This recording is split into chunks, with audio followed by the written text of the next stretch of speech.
Dari sini materinya sudah saya upload, jadi Anda tinggal baca dulu aja. Nah, hari ini tadi walaupun ada kendala di kelas sebelah karena mati listrik, saya nggak tahu nanti bisa jadi mati listrik atau enggak lagi. Tadi kalian kuliah-kuliah juga? Dan di cancel kelasnya?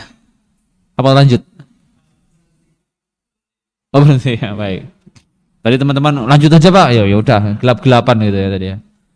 Baik, kita ngomongin tentang history of smartphone dulu. Baik. Teman-teman yang online ada berapa orang nih? Ada 35 ditambah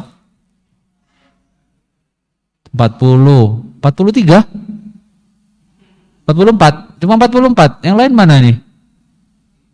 Tidur ya. Iya, tapi paling hebat Jodiam Mekom itu ya yang online nggak ada masalah dengan hujan Mas. Di rumah hujan-hujan. Oh gitu ya. Oke, baiklah. Sekarang hujan tuh jadi alasan ya. Mati lampu tuh tinggal beli di Indomaret, lampunya bisa diganti Mas. Iya kan?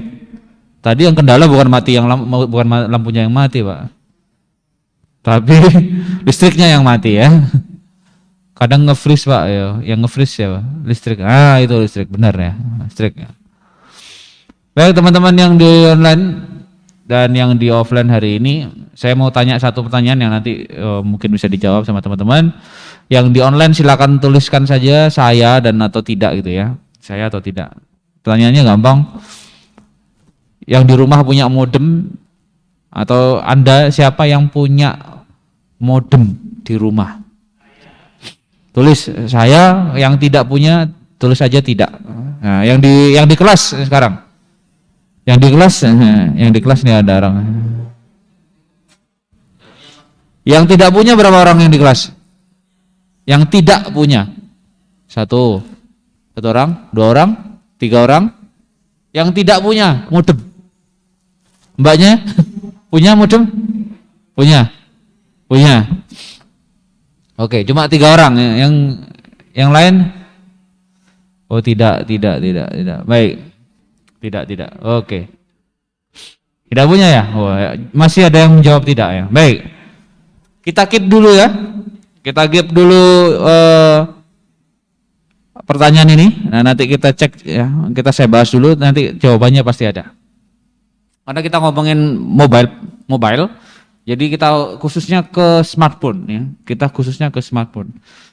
Kalau dulu kita kan kemarin kan kita sudah bahas tentang komputer semua, sekarang kita bahas yang smartphone. Karena mau nggak mau kita bahas sebagai hal yang menjadi primer di tempat kita sekarang ya. Sekarang behavior kita sekarang seperti itu. Contohnya gini. Pernah datang ke undangan nggak? Keundangan. Pernah. Sama teman, saudara, pacar, mantan? Oh, saudara. Datangnya sama siapa? Bukan ke undangan siapa ya? Ya, ada ya. Baik. Anggap aja lah pergi bersama gitu ya sama temennya. Apa yang terjadi kalau kalian handphonenya ketinggalan? Baru mau berangkat, wah ketinggalan HP-nya. Yang kalian lakukan apa? Putar balik. Oke, di tengah jalan putar balik kan ya? Putar balik. Temennya suruh nunggu pokoknya, ya. Temennya suruh nunggu. Di tengah jalan pun, wah HP ku ketinggalan nih, mumpung belum jauh nih, balik ya. Balik, udah ya. Iya begitu ya, bener ya? Pengalaman ya? Oke, pengalaman. Pertanyaannya balik ini kayak gini. Misalnya, yang ketinggalan itu temennya. Yang ketinggalan temennya belum berangkat tuh, ditinggal. Lupa nih, nggak dijemput nih temennya. Kalian suruh ngapain? Suruh nyusul kan? Suruh berangkat sendiri ya? Kenapa nggak dijemput? Kalau handphonenya dijemput ya. Tapi kalau temennya suruh berangkat bayar dewe, nah gitu ya. Ada yang gitu ya? Masih ada yang gitu? Masih ya. Itu menandakan ini meme aja sih. Itu panik ya enggak ya? Itu menandakan bahwa handphone sekarang smartphone itu menjadi hal yang primer ya. Sudah melebihi hak-hak kemanusiaan kita kayaknya. Iya. Contoh, bawa handphone kesandung, jatuh sak handphonenya. Yang dicari siapa dulu? Anda ngobrol jalan kaki, pakai handphone, jalan. Jatuh sak handphonenya. Yang dicari siapa? Handphonenya. Maka sepertinya kemanusiaan mulai luntur kayaknya nih. Rasa kemanusiaan mulai luntur ya. Tapi nggak semua orang sih, memang ya, nggak semua orang ya, yang tiba-tiba bawa handphone jatuh, yang dicari handphonenya, aduh handphonenya retak. Tapi kayaknya akan berlaku kalau temennya yang bawa handphonenya iPhone gitu ya, ROG phone gitu, handphonenya jatuh, jadi handphonenya pecah lah ya. Padahal dia mungkin patah tulang kah apa gimana ya, bawa-bawa alam kan. Nah itu joke aja sih. Kalau tahun kemarin lucu sih, kalau sekarang nggak lucu ya. Oke. Saya masuk ke selanjutnya. Nah, karena kita sudah menjadi barang primer, maka ada wajibnya kita tahu perkembangannya seperti apa dari dulu sampai sekarang. Ya. Nah, itu gambar di depan itu, ya, gambar yang ada di layar Anda sudah kelihatan belum ada gambar layar gitu ya. Nah, itu ada di website saya, kalau Anda mau buka di blog saya nanti Anda buka aja nggak apa-apa.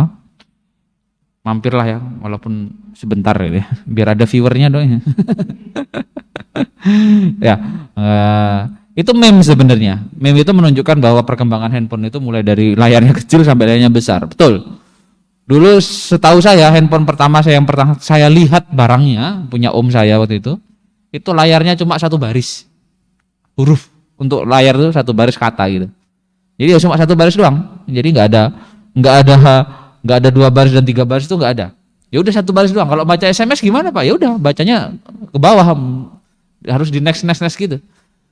Nah, sampai sekarang berkembang menjadi layarnya gede semua ya. Tapi padahal Mas, walaupun enggak ke kategori ke smartphone, tapi di sini ada kategorinya adalah smart ya, seperti itu. Namanya adalah personal digital assistant. Pernah dengar? Jadi bukan smartphone dengan device dengan layarnya, dengan full layar, enggak ada tombolnya gitu, itu bukan yang pertama ya. Bukan yang pertama, tapi dulu sudah ada yang namanya PDA. Ini orang-orang zaman dulu nih, pakainya ini. Orang-orang yang punya lah ya. Loh kok PDA-nya malah PDA. OS gitu aja, nanti tahu tuh. Gambar. Nah, tuh kan? Ini jadul Mas. Ini jadul. Jadi zaman dulu sudah ada kayak gini. Ini namanya PDA ya. Personal digital assistant itu. Tidak masuk kategori handphone juga sih, walaupun ada fiturnya untuk nelpon katanya. Nah, jadi layar yang semuanya layar itu bukan dari sekarang ya, tapi udah dulu sudah ada. Tapi dulunya itu bukan dulu kayak Windows Mini ya. Ya, tapi bukan Windows loh ya. Ini biasanya pakainya namanya OS-nya adalah Palm OS. Nah, kalau orang pengen tahu. Nah, menujunya ke sini juga lagi kan. Palm OS. Nah, ini sekarang udah nggak ada. Ya, udah nggak ada. Jadi itu yang ya, jadi kalau jangan, ini kan cuma meme aja ya. Sekarang handphone layarnya lebar-lebar. Sekarang sudah ada yang layarnya dilipat, ya kan? Ada juga yang digulung. Udah tahu ya? Oppo berapa itu saya lupa serinya. Oppo X kalau nggak salah. Nah, itu sudah ada tuh. Layarnya digulung. Jadi buat lebar itu udah digulung. Layarnya ada 2, jadi 1 kurang, layar 2 gitu ya. Padahal sudah ada tablet ya.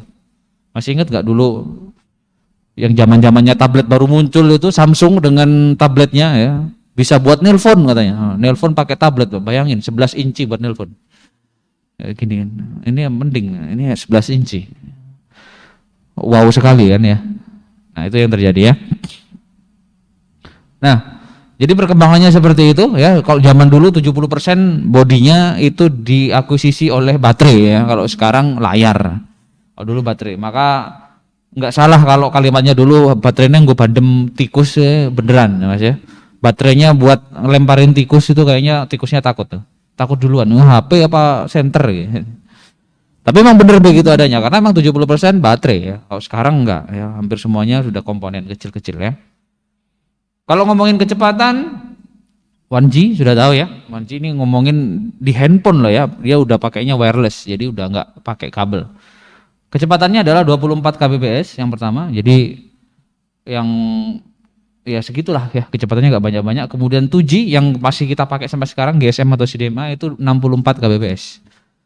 Nah, Anda enggak usah khawatir karena cuma dipakai buat suara waktu ini. Sekarang ini pakai suara doang.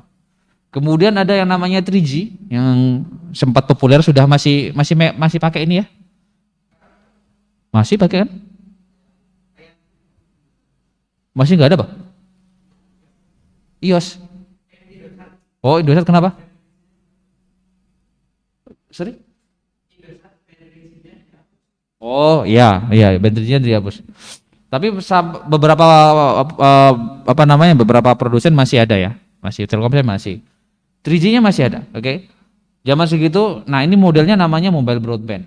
Mobile broadband itu namanya satu kanal, jadi satu kanal untuk bareng-bareng, data iya, suara iya, video iya, semua jadi satu jalur.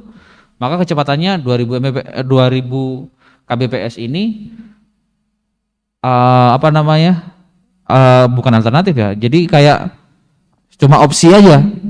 Kalau mau dapat maksimum 2000 kbps, maka satu tower buat kalian semua sendiri. Nah, itu baru dapat 2000 kbps. Tapi kalau enggak, ya dibagi, ya jelas, karena namanya broadband, satu jalur gitu ya. Sebentar, saya pasang. Ini saya mau ngakuisisi, siapa tahu nanti ada yang mati listrik lagi.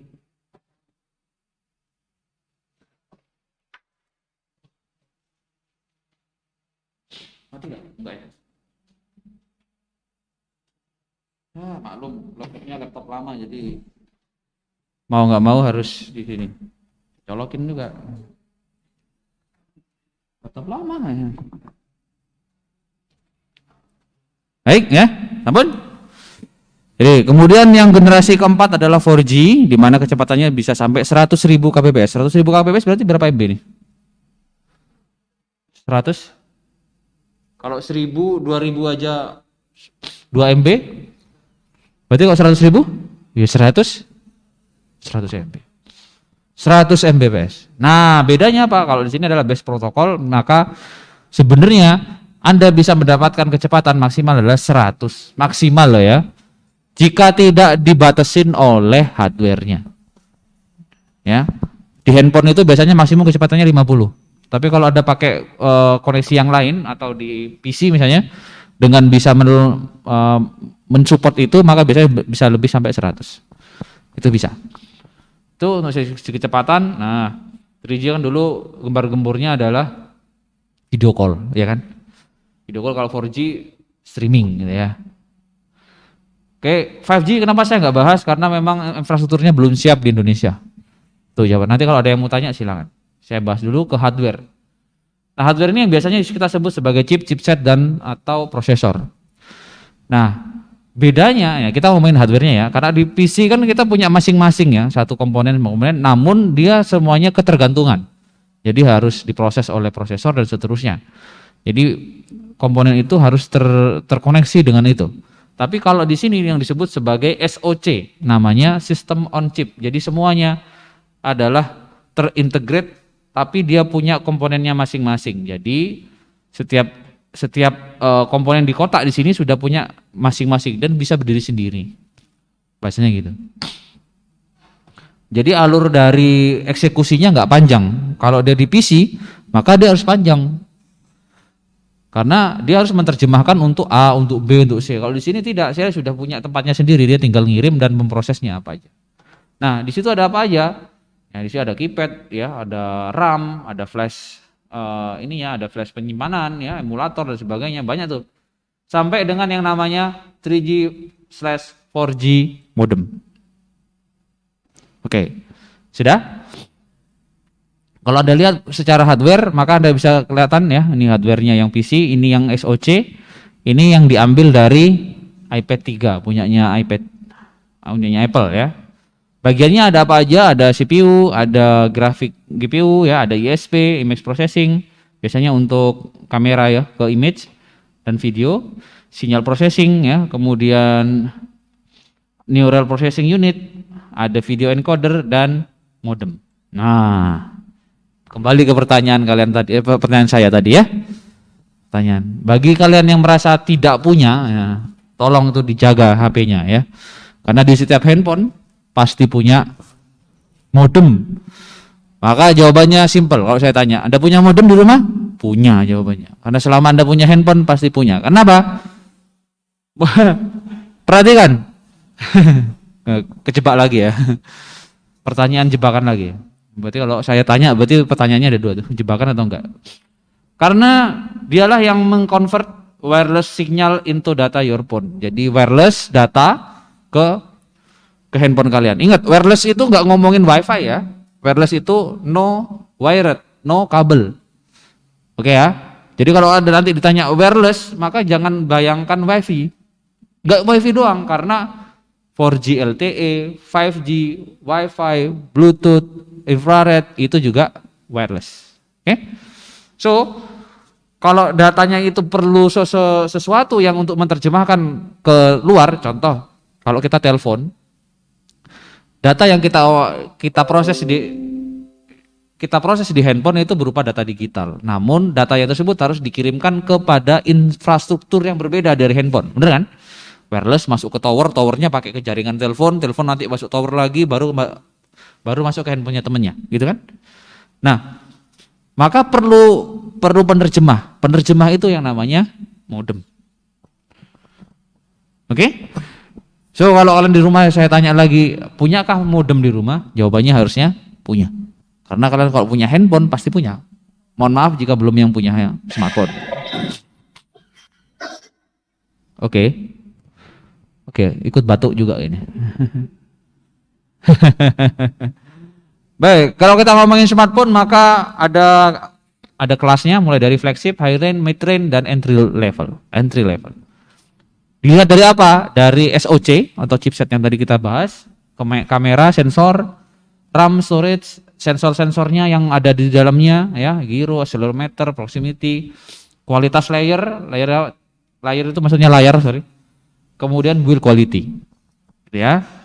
Kemudian berdasarkan dari benchmark sebuah software namanya AnTuTu Benchmark yang biasa dipakai untuk reviewer, itu saat ini device yang paling tinggi nilainya, ini update ya karena saya cuma ngambil datanya langsung dari AnTuTu-nya, namanya iQOO 9 Pro, ya. Ini nggak tahu nih HP di mana, Cina kayaknya.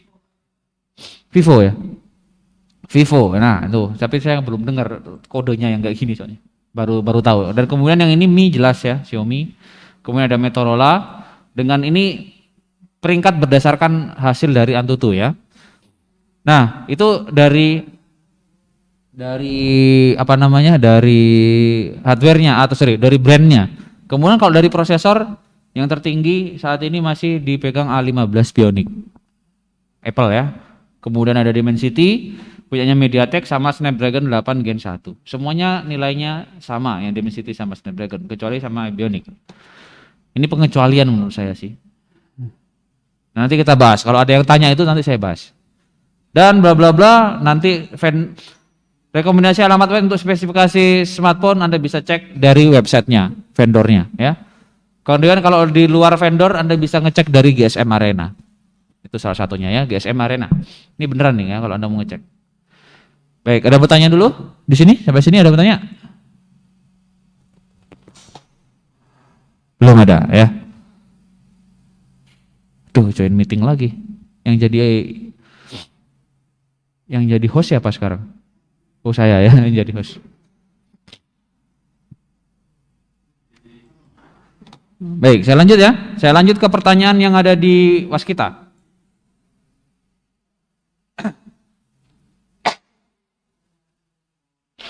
Aduh, maaf ya, saya alergi dingin.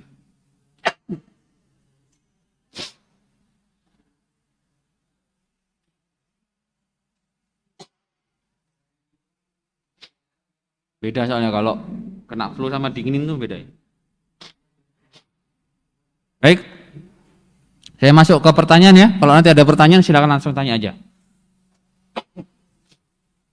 Menurut Bapak, dengan perkembangan mobile device jika dilihat dari, ini saya buka aja deh kayak gini. Di Indonesia mungkin ketinggalan teknologi dalam perkembangan. Seperti jaringan yang ada sekarang baru masuk, sedangkan negara yang sudah mulai mengembangkan 6G. Disebabkan karena apa ya? Oke, sedangkan jika pengembangan pasar internasional Indonesia merupakan market yang bagus. Oke, ngomongin perkembangan teknologi mobile kita ya. Kenapa kok terlambat? Pertama, menurut saya adalah politik, satu. Kemudian yang kedua adalah behavior kita. Behavior itu kebiasaan dari kita juga ya. Karena kita belum siap sepenuhnya dengan teknologi-teknologi yang baru yang seperti itu. Jadi kita nggak bisa langsung mengimplementasikan itu karena ada namanya generasi baby boomer, generasi X, Y, Z dan seterusnya. Di mana mereka saat lahir mungkin kalian saat lahir sudah ketemu namanya komputer ya. Mungkin orang tua kalian sudah mengatakan itu. Misalnya broadcast HP dulu telah lahir anak kami gitu ya di broadcastnya. Ya kan? Sekarang kan sudah lumrah kan gitu kan. Jadi nggak semuanya. Kemudian kenapa kita masuknya baru 5G? Kita baru masuk 5G loh ya. Tapi belum infrastrukturnya belum siap. Belum semuanya ada. Tapi kenapa kok bilang sudah ada Pak, sudah masuk? Ya karena handphone kita sudah di 5G. Tapi nggak semuanya, belum semuanya. Ini sama kayak 4G baru masuk pertama di Indonesia. Baru masuk ada di Jakarta, ada di Bali, seperti itu ya. Di lain mengembangkan 6G. Ya, oke. Khususnya negara kita, kalau kita ngomongin ini ya, negara Asia, kita nggak berfokus pada teknologi. Menurut saya seperti itu. Karena kita negara berkembang, maka pembiayaan riset terhadap teknologi itu masih cukup kecil dibandingkan dengan negara lain. Di Amerika itu risetnya besar, makanya hibah-hibah di sana itu mungkin gede-gede. Maka beberapa teman-teman dosen yang kuliah di luar negeri itu biasanya kepincut tuh di sana. Dia jadi asisten profesor aja sudah digajinya udah cukup gede. Cuma ngelakuin riset doang udah gede banget di sana. Itu jadi sebuah pekerjaan di sana. Jadi dosen itu sana pekerjaannya yang cukup riset ya namanya. Riset itu juga cukup menjanjikan. Kalau ngomongin pasar, nah kita sebagai penduduk dengan jumlah penduduk yang cukup besar di Asia, pastilah ya kita saingannya kan sama India, Cina. Ya, Cina karena punya ekosistem sendiri sudah mulai bagus ya. Nah, karena jumlah penduduknya yang mulai banyak dan mulai melek teknologi. Oke, ini apa ditanyaan ini? Pertanyaannya apa sih? Prosesor HP vs desktop vs laptop mana yang lebih cepat panas dan lebih powerful? Masih di desktop jawabannya. Kalau yang cepat panas masih ada di HP. Kenapa? Karena device-nya kecil. Udah gak bisa ngapa-ngapain lagi. Di handphone itu jika dia punya panas yang berlebihan, maka sistemnya akan meng-counter powernya agar nggak cepat panas. Itu yang terjadi pada HP flagship. Kalau terlalu panas dia akan counter tuh. Di komputer apa juga gitu Pak? Iya, kalau komputer terlalu panas maka dia akan shutdown sendirinya. Sudah ada sistemnya begitu. Apa? Untuk mengurangi kerusakan yang lebih fatal bagi sistemnya. Nah, kalau laptop sama desktop sama aja sih sebenarnya. Tergantung coolingnya, ya gitu ya, Mas. Oke. Dalam sebuah SoC terdapat prosesor untuk mengolah gambar yakni ISP dan DSP sinyal prosesor. Nah, ini pertanyaannya bagus nih. Kita cek dulu. Apakah pada HP entry level misalkan pada saat merekam video gasnya goyang-goyang pada itu berarti mesinnya jelek? Ya bisa dibilang seperti itu. Ya jadi ISP ya image signal processing ya. Tadi kalau Anda masih bingung apa itu, Anda bisa cek ya ISP tadi. Mana ISP tadi? Kelewat. NPU ya ISP convert data to phone camera into image ya. Sama tadi apa pertanyaannya? DSP digital processing. Ini DSP handle more mathematic function dan JPU ya. Compressing musik dan seterusnya, ngomongin itu ya bisa jadi, dan itu juga karena dia juga dibatasin oleh SoC-nya sendiri ya, karena SoC-nya juga belum mumpuni misalnya, karena entry level kan jelas. Kalau entry level kan secukupnya ya, nggak ngomongin tentang bagusnya hasil kualitas gambar dan seterusnya, itu ya nggak ngomongin itu. Dan patah-patah ya iya, karena prosesnya nggak semuanya di situ gitu, pasti ada yang lain ya gitu Mas. Siapa yang tanya nih? Mas apa Mbak yang tanya nih? Wawan ya. Kenapa gadget Android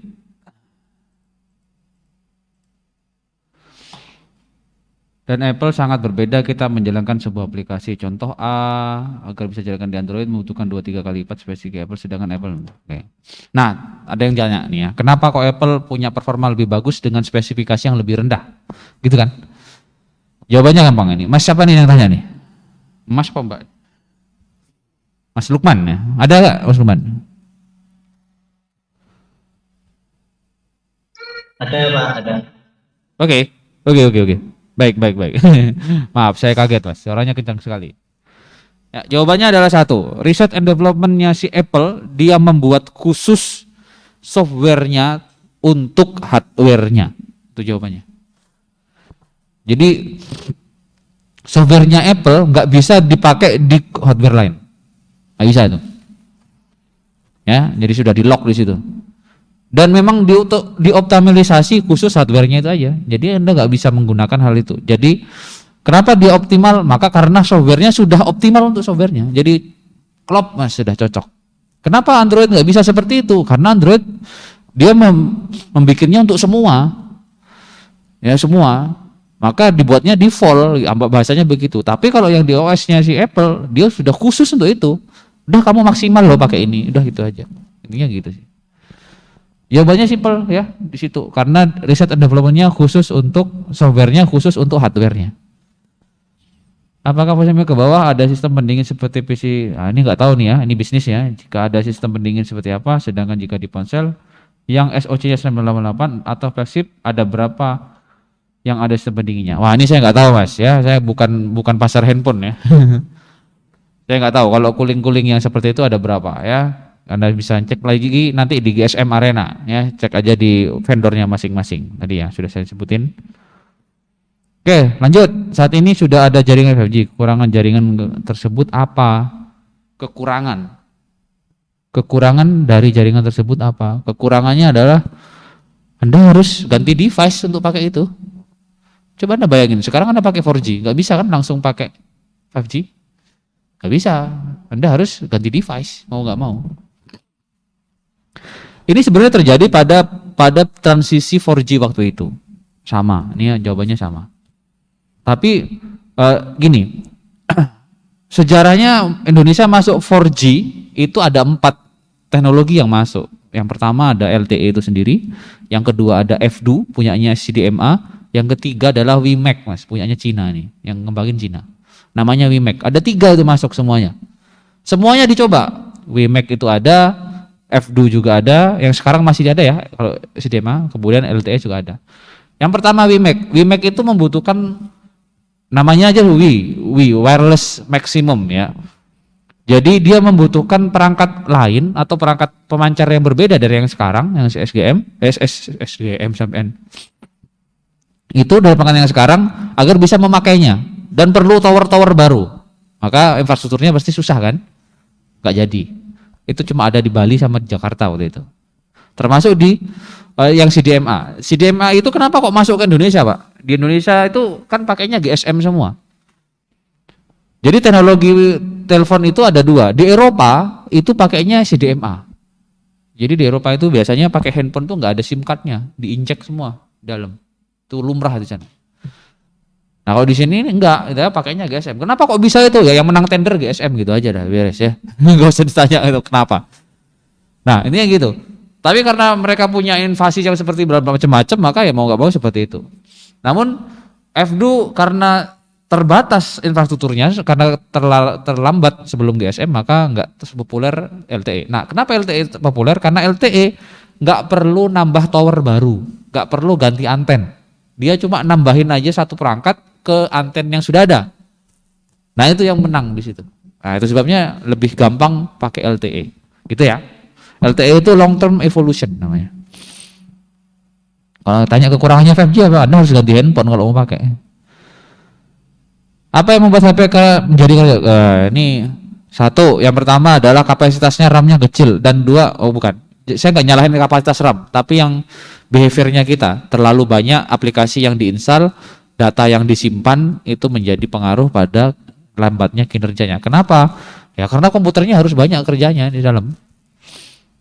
Oke, apa yang membuat perbedaan skor AnTuTu pada 2 smartphone yang memiliki spesifikasi CPU namun vendornya berbeda?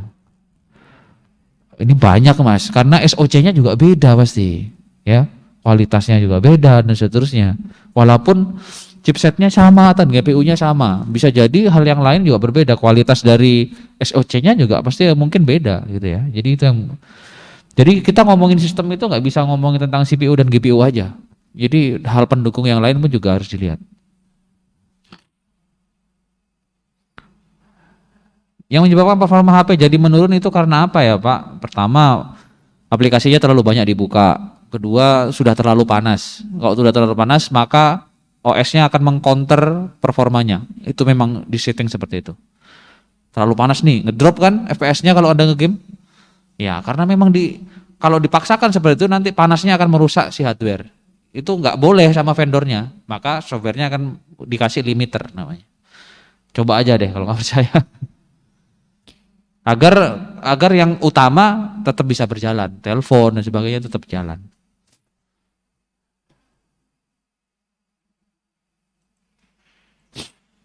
DSP itu apa tadi?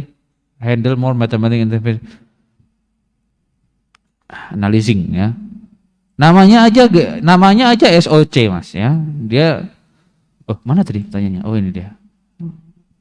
Ya memang benar dia bisa sanggup mengerjakan itu, tapi ya diingat karena kita ngomongin SoC maka setiap functionnya itu sudah ada setiap chipnya, tinggal Anda pakai aja.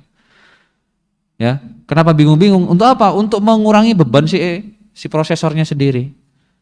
Ya, prosesornya cari yang penting-penting aja yang jalanin apa. Nah, yang untuk masalah giroskop tinggal lempar aja ke sistem yang itu. Gitu ya. Jadi untuk itu, kalau jika dibebankan ke semuanya ke dalam prosesor, maka yang terjadi adalah panas nanti. Ini saya nggak tahu nih ya, kenapa GPU Arduino lebih optimal dari Mali. Saya belum tahu secara teknis, ya saya nggak tahu dan belum bisa jawab ini secara teknis. Ini jawabannya masih sama. Yang nomor 3, mengapa sensor 18 Xiaomi hasilnya masih kalah dengan 12 megapiksel iPhone? Jawabannya masih sama. Karena softwarenya memang optimal untuk hardwarenya. Itu jawabannya cuma itu doang. Nggak bisa nih, teknisnya. Kalau Anda mau cari ngomongin teknis ya silakan, nanti cek di reverse engineering aja deh. Karena gini, walaupun dia punya sensor 118 tapi secara software dia belum mampu mengolahnya atau tidak maksimal mengolahnya, tetap hasilnya sama aja.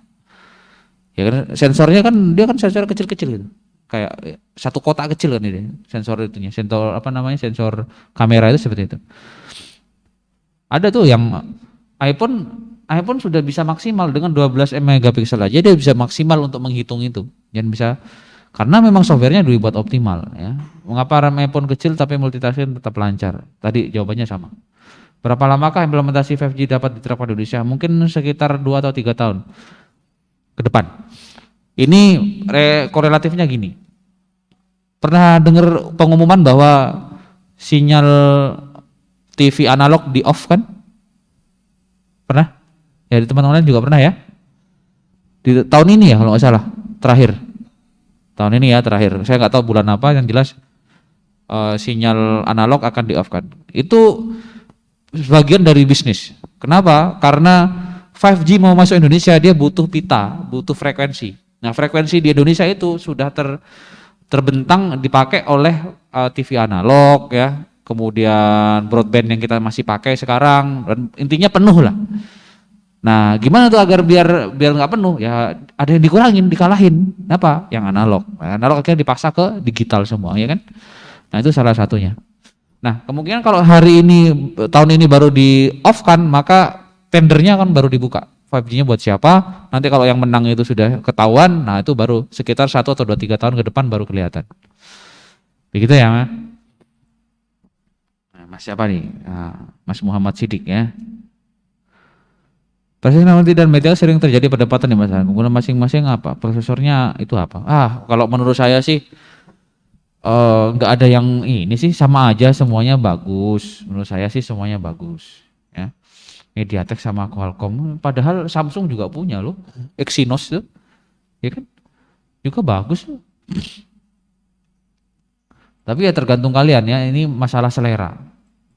Ya masalah saya. Ini sama perdebatannya juga sama AMD sama Intel. Dari dulu kayak gitu doang. Ini mana yang bagus? Oh katanya ini. Besok AMD ngeluarin yang lebih bagus lagi. Satunya lagi.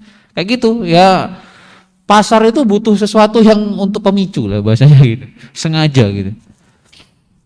Intel itu sebenarnya sanggup loh kalau cuma dia mau ngeluarin yang 7 nanometernya lebih duluan daripada si AMD. Namun karena dia dalam model bisnis yang seperti itu ya sudah memang ditahan dulu. Tapi akhirnya terpaksa dikeluarin karena AMD sudah duluan ngumumin yang 7 nanometer. Itu sih yang terjadi. Akhirnya persaingan juga bisnisnya. Memang butuh yang seperti itu. Kalau nggak dipanas-panasi nggak ada yang minta kok, kenapa harus dibikinin, bahasanya gitu kalau Intel, karena dia merasa di atas angin waktu itu. Kan nggak ada yang minta, ini kayak gini aja udah cukup, bahasanya gitu.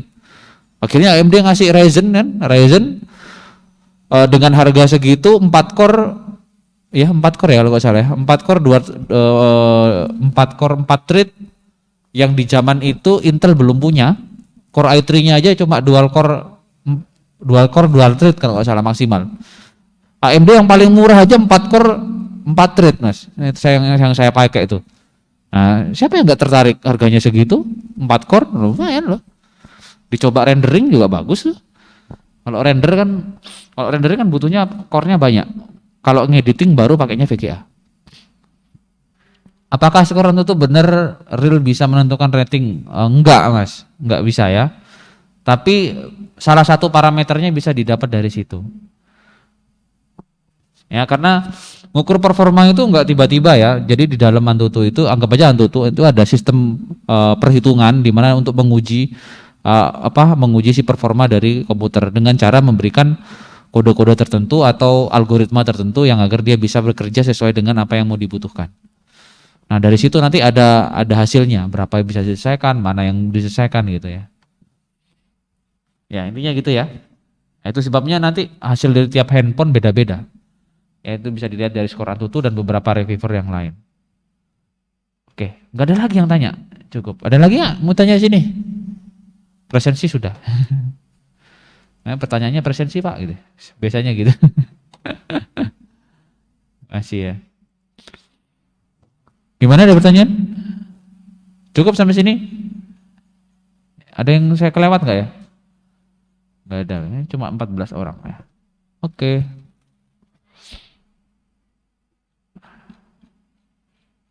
Baik, jika ini jam 16.19, jadi nanti saya titipan tugas, saya belum saya tuliskan di Waskita, nanti teman-teman ditunggu aja di Waskita. Tugasnya nanti yang saya minta adalah Anda memberikan rekomendasi handphone sesuai dengan kelasnya. Namun nanti berdasarkan dari sekitaran Anda, lokal. Jangan sampai handphone yang nggak ada di Indonesia atau di sekitar Anda masukkan sebagai rekomendasi.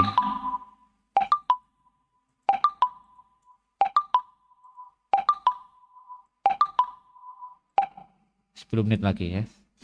Jangan sampai dijadikan rekomendasi. Intinya gitu. Nanti ada tugas untuk membuat rekomendasi handphone sesuai dengan kelasnya. Ya. Tapi yang wajar ya, jangan sampai Anda di luar kewajaran, misalnya Sony yang nggak ada di Indonesia dimasukkan listnya gitu misalnya, jangan ya. Pokoknya yang sesuai lokalan Anda aja ya. Itu kemudian saya coba nanti setiap pertemuan tetap ada resume ya, tetap saya kasih resume, kemudian tugas mungkin nanti tinggal ada kerjakan aja, sudah tahu ya. Oh ada pertanyaan, oh black market pak? Yo enggak mas ya, makanya saya bilang kewajaran ya. Ya, jangan yang black market ya. Kalau black market mah semua nanti bisa. Ini nggak wajar nanti. Oke, gitu ya. Kemudian itu tugasnya nanti. Saya nanti sudah kasihkan template-nya. Nanti Anda tinggal, karena saya kasih tahu duluan biar Anda punya gambaran nanti mau ngapain tugasnya. Nanti template-nya sudah saya kasih. Nanti juga saya kasih, gitu ya. Sepertinya sudah nggak ada lagi nih. Oke, beberapa nggak bisa saya jawab karena masalah teknis banget. Ya, oke. Boleh tanya? Mau tanya? Ya, mau guys.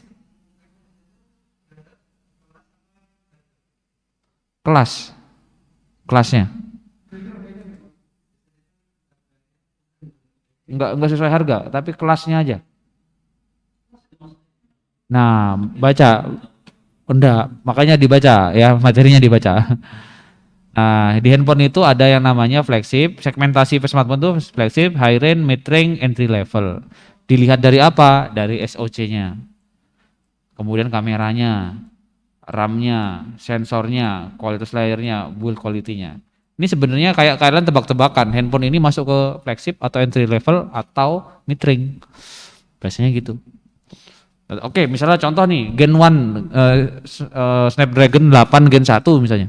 Ya kan? Anda akan menyebutnya sebagai flagship, Pak. Lah kenapa? Karena secara nilai dari skor Antutunya, misalkan ini kan ada ini kan. Ada datanya kan. Dia sudah menyampai grade A, Pak. Dia pasti sudah flagship tuh. Gak mungkin kan? Masa handphone dengan Snapdragon 8 Gen 1 RAM-nya cuma 4 GB kan enggak? Kan eman-eman toh, masa 2 giga kan enggak toh, pasti kan udah lebih tinggi kalau ngomongin tanya lagi tentang RAM-nya kan. Ya, RAM-nya berapa tuh? Ya, paling enggak 6 ya, storage-nya paling 128 minimal kan gitu. Maka mid range ini segmentasi smartphone ini dilihat dari SoC-nya, kamera, sensor yang dia punya apa aja, RAM dan storage-nya, sensor-sensor yang lain selain dari kameranya, kemudian kualitas layar, ini bukan layar ya, layar TN apa IPS atau AMOLED misalnya. Ya, kemudian build quality itu jelas. Paham ya? Tugasnya nanti seperti itu. Nanti mencari rekomendasi kira-kira ini Pak yang flagship yang ini nih cocok. Ini cocok flagship. Kenapa? Datanya sudah ada. Antutunya gede Pak. Kemudian sama entry level Pak. Karena SoC-nya cuma apa itu? Yang entry level Pak, Snapdragon 6550. Nah, itulah pokoknya ya 45 itu juga masih bawah nih. Sama handphone saya juga kayak gitu.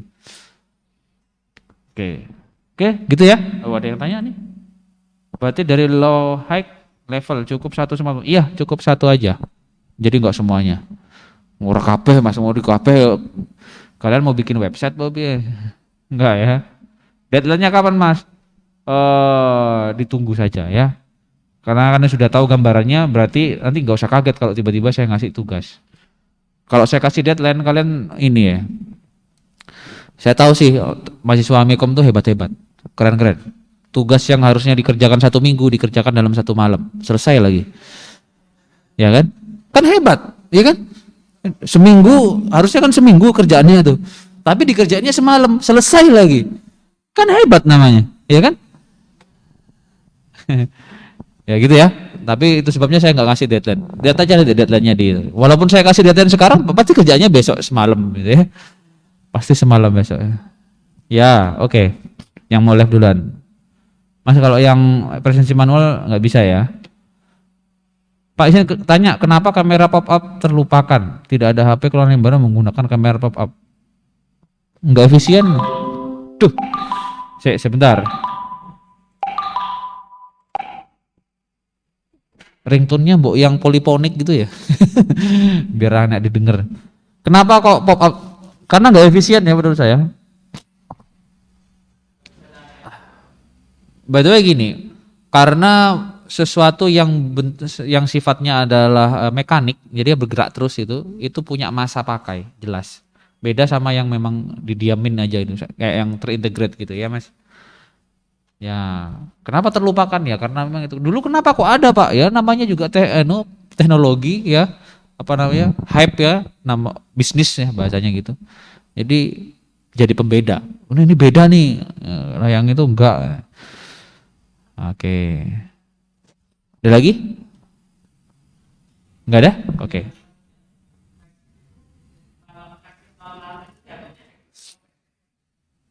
Lihat aja chipsetnya yang mana. Menurut kalian itu masuk flagship atau enggak? Gitu aja ya. Enggak ngalamin touch delay ya Pak, walaupun refresh rate-nya lebih kecil ketimbang Android. Itu Mas jawabannya tadi. OS-nya udah optimal untuk hardware-nya, itu doang. Misal nih kalian besok mau mengembangin software khusus untuk hardware tertentu gitu. Pasti lebih optimal, itu jelas. Jawabannya gitu. Terus R&D-nya itu udah lama nih.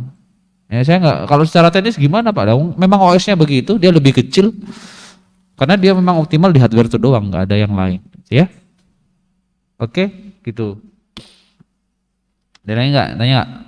Di sini ada? Nggak ada. Yang pengen cepat pulang ya.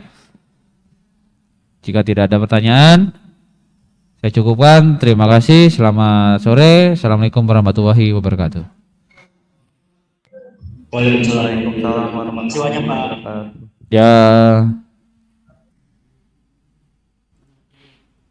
Oke.